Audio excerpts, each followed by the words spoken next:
चलें जी, इतिहास बन चुका है। न्यूजीलैंड ने इंडिया को 3-0 कर दिया और पिछली 100 साल की हिस्ट्री को चेंज करके रख दिया है। पिछले 1.5 सालों में कितनी हिस्ट्रियां बनेंगी, मैं तो ये देख रहा हूँ कि 3-0 इंडिया जैसी टीम को इंडिया के घर में घुस के कर दिया। यानी कि पूरा यहाँ पर घमंड इंडिया का तोड़ दिया कि भाई साहब, पिछले चाहे 100 साल हो या फिर कितने साल भी हों, 1933 में जाकर यहाँ पर इंडिया ने टेस्ट क्रिकेट शुरू की थी और अब 2024 चल रहा है। आप सोच सकते हैं इसमें इंडिया कभी भी वाइट वॉश नहीं हुई।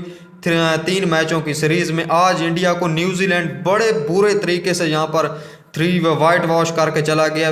20-25 साल पहले 2 मैचों की सीरीज में इंडिया वाइट वॉश हुई है, लेकिन पिछले करीबन 100 साल की हिस्ट्री में पहली मर्तबा इंडिया यहाँ पर वाइट वॉश हो गया और WTC लाइन पे लग चुका है। यहाँ पर जो अपडेट हुआ है WTC पूरा, यहाँ पर मैं देख रहा हूँ कि इंडिया के चांस काफ़ी कम हो चुके हैं। दूसरी तरफ विराट कोहली के ऊपर आ जाए, पूरी सीरीज फारिग। रोहित शर्मा पूरी सीरीज फारिग और कहीं से भी करीब भी नहीं भटकने दिया न्यूजीलैंड ने। ऐसा लग रहा था कि न्यूजीलैंड अलग ही मूड में आई है और इंडिया को जैसे 46 पे ऑल आउट किया, मतलब कि 150 पर आउट के 147 नहीं चेस कर सकी इंडिया जैसी बड़ी टीम। जो सबसे बड़े धुरंधर हैं विराट कोहली, रोहित शर्मा, इस मैच को जो अकेला रोक के खड़ा रहा है वो जिसका नाम है ऋषभ पंत, और ये किस भला का नाम है। मैं तो ये देख रहा हूँ कि अकेला बंदा आके खड़ा हो जाता है कि भाई साहब मुझसे लिपटना पड़ेगा, इस मैच को जीतना है। जैसे ही ऋषभ पंत जितनी देर खड़ा रहा, मैच में सांस चलती रही। जैसे ऋषभ पंत आउट हुआ, 41 रन पड़े थे, 40 रन पड़े थे, पूरा मैच वहीं पर डेड हो गया था। और उसके बाद यहाँ पर न्यूजीलैंड 25 रन से जीता है और जीता नहीं है,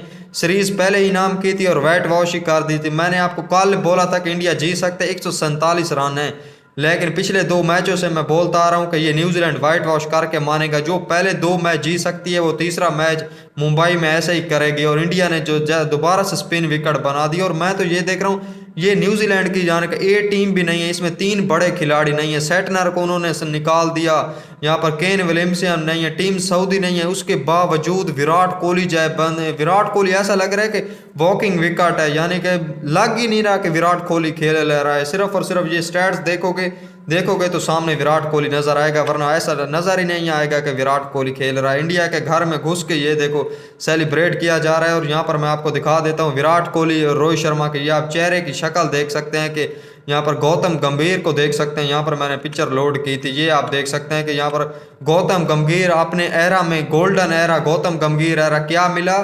यहाँ पर वाइट वॉश, श्रीलंका से वाइट वॉश, यहाँ पर न्यूजीलैंड से वाइट वॉश, ये है गोल्डन एरा सिर्फ सिर्फ गौतम गंभीर का। और विराट कोहली की एवरेज पर आते हैं, उससे पहले मैं आपको कुछ दिखाना चाहता हूँ। यहाँ पर विराट कोहली पहली इनिंग 4 स्कोर, दूसरी इनिंग 1 स्कोर। वाह, विराट कोहली द किंग। यहाँ पर पता ही नहीं चलता कहाँ से बॉल आती है, कहाँ से चली जाती है। विराट कोहली वैसे ऊपर देख रहे होते हैं भाई कि पता नहीं क्या ही हो गया है।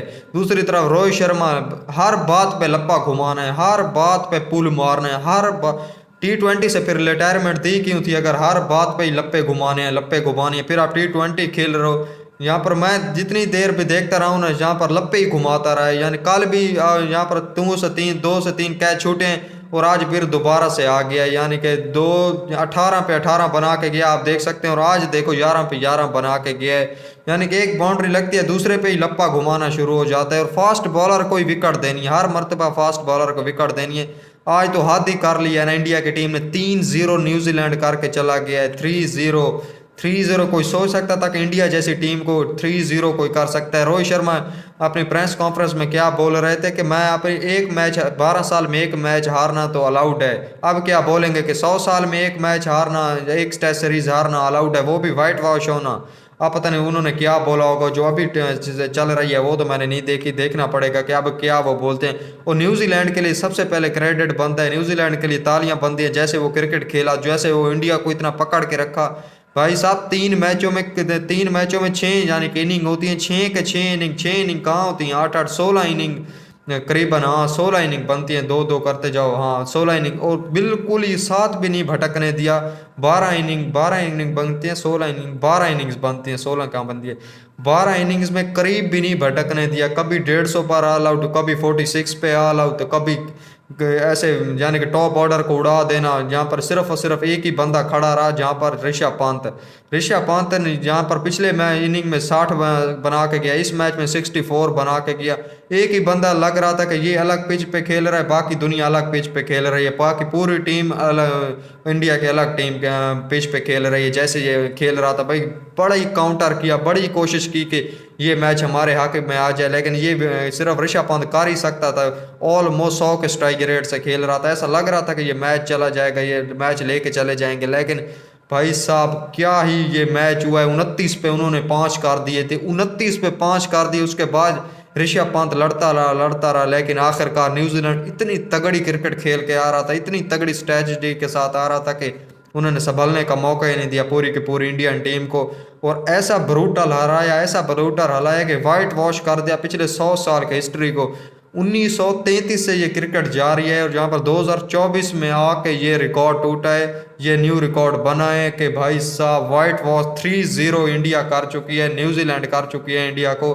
जो न्यूजीलैंड अपने 18 से 20 साल की हिस्ट्री में एक मैच नहीं जीती थी, उससे यानी कि एक मैच नहीं जीती थी, अब टेस्ट सीरीज जीत गई। टेस्ट सीरीज छोड़ो, उन्होंने 100 साल की हिस्ट्री चेंज करके रख दी कि वाइट वॉश कर दिया। ये वही न्यूजीलैंड की टीम है जो श्रीलंका से वाइट वॉश होकर आ रही थी 2 मैचों की सीरीज, और यहाँ पे के 3 मैचों की सीरीज में वाइट वॉश अगेंस्ट इंडिया को कर दिया। जरा आ जाओ विराट कोहली की एवरेज पर आ जाओ। विराट कोहली अपनी यानी कि 2011 में 22 की एवरेज पर खेल रहे थे, अब 2024 आए तो इधर भी 22 की एवरेज के साथ खेल रहे हैं। यहाँ पर आप देख सकते हैं कि सिर्फ 22 की एवरेज चल रही है।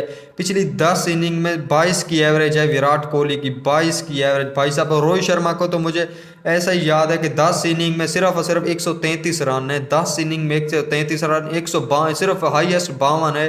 विराट कोहली का हाईएस्ट 70 है और 22 की यहाँ पर एवरेज है। ये किंग विराट कोहली के पिछले 10 मैचों के स्टैट्स हैं, यहाँ पर आप देख सकते हैं। और ये स्टैट्स जो अभी मैं आपको दिखा रहा हूँ, ये आप एवरेज विराट कोहली की देख सकते हैं कि 2023 में 55 की एवरेज थी टेस्ट में, और यहाँ पर आप 22 की एवरेज आप बची है। 22 की एवरेज 2011 में थी विराट कोहली। आप सोच सकते हैं कि विराट कोहली कितना नीचे खेल रहा है, कितना नीचे खेल रहा है। दूसरी तरफ आकर इंडिया कितनी वॉकिंग विकेट दे रहा था, आज एक से एक गंदी विकेट दी है, जैसे शुभमन गिल की हो, जयसवाल की हो, फिर रविंद्र जडेजा ने काफ़ी डिसअपॉइंट किया बैट में, यहाँ पर अश्विन ने काफ़ी डिसअपॉइंट किया। सिराज तो ऐसा लग रहा था डीएसपी सिराज के पता नहीं वो क्या ही करने आए हैं, ना उसे बॉलिंग में विकेटें निकल रही थी, ना उसे बैटिंग में कुछ होता है। पहली बॉल पे नाइट मैन बन के आते हैं, पहली बॉल पे बोल्ड।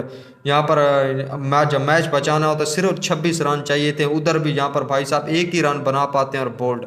ये पता नहीं डीएसपी सिराज क्या करके मानेंगे भाई। 20 से 25 रन थे, अगर निकल के थोड़ी सी शॉर्ट्स ही मारते या कोई एक ही बॉलर खड़ा हो जाता तो ये मुझे लगता है चेज हो जाता, और ये इतनी बड़ी हिस्ट्री ना बनती जो अभी बन चुकी है। वो इंडिया को भाई साहब बड़े बुरे तरीके से यहाँ पर पेल दिया गया, और ये इंडिया का घमंड तोड़ना काफ़ी ज़रूरी था जो कि न्यूजीलैंड ने तोड़ दिया। इसी वजह से इंडिया अब मुझे लगता है कि तगड़ा खेलेगी। WTC पर तो हम आए नहीं है, WTC में इंडिया अब लाइन पे लग चुका है। मुझे नहीं लगता है कि इंडिया इतनी आसानी से WTC फाइनल खेलेगा।